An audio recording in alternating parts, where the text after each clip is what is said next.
Good afternoon. Today we are going to be talking about disasters. They can occur anywhere at any time. So, one way to help you to save off a little bit of that disaster are 72-hour kits. And through the magic of YouTube, we're going to go ahead and unpack this baby. Now that we got it unpacked, it's time to go over what some of this stuff is. First things first, let's go over our food. Now, 72-hour kits, you may have them around for years, so you want stuff that could stick around.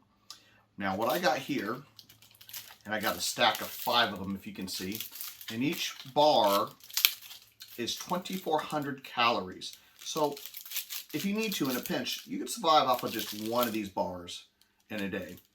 And they're apple cinnamon. They're not necessarily the best tasting. However, they have a 5-year lifespan. They're heat shrinked, and as long as you keep them in room temperature, you may even get up to 6 to 7 years out of these. So this is something you could have in a pinch.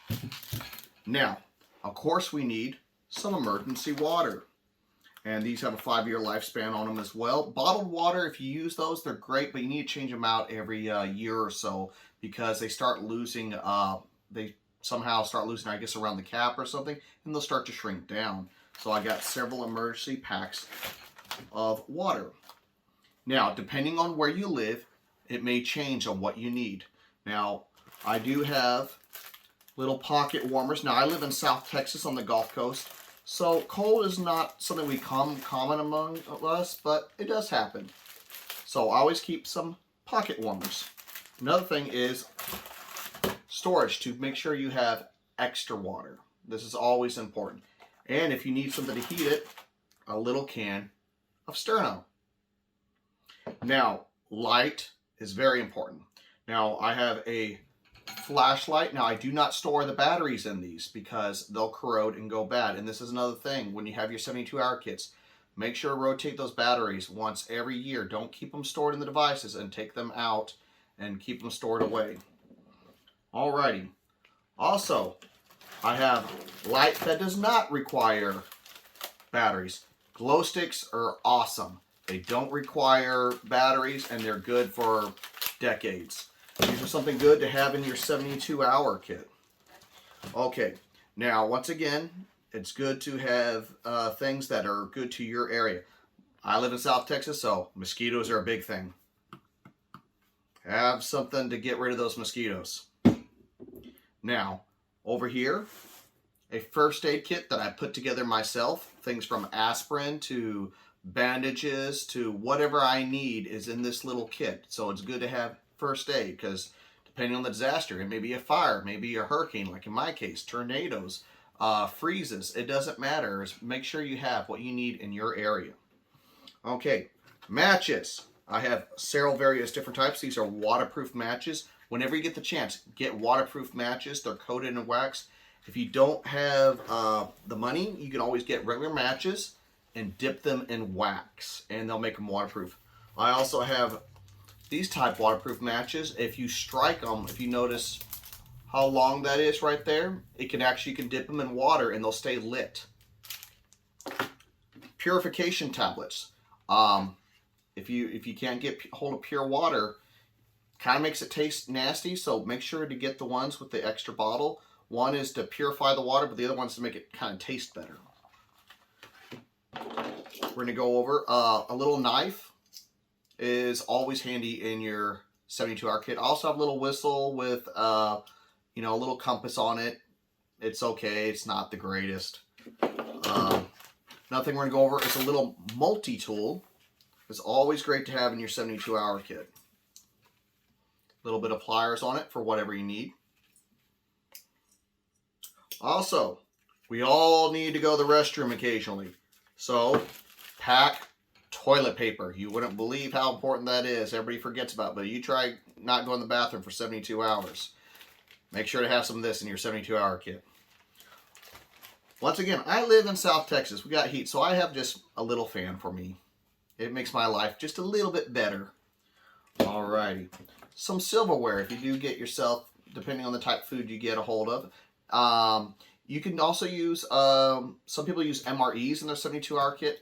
Now, it's important to know something about MREs. They need to be stored in room temperature. If you do not, they have a 5-year lifespan, but if you store them in room temperature, they'll get the 5 years. However, if not, if you store them in your garage or in a shed, it's a 2-year lifespan. It actually says it in small print on the package. So make sure you do that. Also have a little cloth here for whatever I need it for. It doesn't have to be for wiping up messes. I just don't know what I may need it for. Another thing is emergency solar blankets. They're not going to keep you super warm, but it's just something to cover yourself if you need it. Here about back in February of this year, we had the mother of all freezes here in Texas, and we're not used to the cold. And it was 17 degrees outside my house, and that's not something we're used to. So it's always good to be prepared, even for disasters that are not normal in your area. Also, ponchos are the little waterproof coverings, or it's not exactly a jacket, but to keep you out of the rain and wet, especially if you're in a place like me that's on the Gulf Coast with rain. You want to keep dry. Also, I always keep a little emergency radio. Once again, I do not store the batteries inside it. I make sure they're kept out. Okay. Also, Kleenexes. You get runny noses, so good to keep these, especially if you're in those winter areas. Now, let's go over a few other things. So what's the purpose of a 72-hour kit? And why should you need one? And how would you build one? Okay, well, the purpose of a 72-hour kit, as I mentioned before, disasters happen anywhere. So, part of the thing is to have one for each and every one of your family members and to make sure they can survive 72 hours without help. You know, depending where you're at. Hurricane Katrina, good example. People were stuck until they could get rescued. This is to help you out for that time. So it's a self-rescue plan is what it is. Now, how to build them? Well, that depends on what your needs are.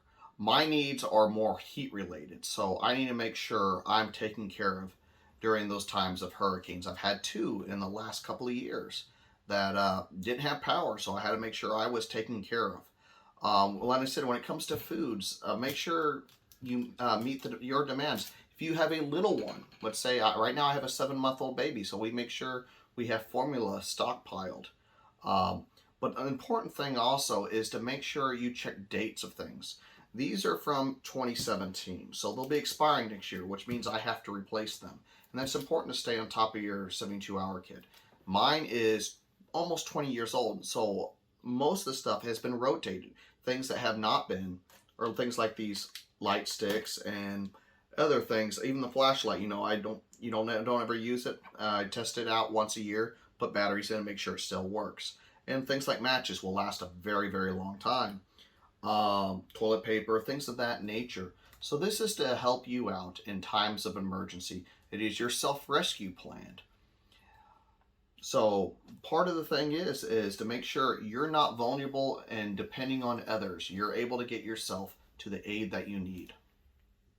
So if you like to put yourself together a 72-hour kit, go ahead. Please also, if you think of some ideals or some things that you think that should be in there, drop that in the comment box. We'd like to hear, or if you have one, times that you've had to use it during emergencies, we'd like to hear about those too. And if we've earned your subscription, please subscribe, like, and share.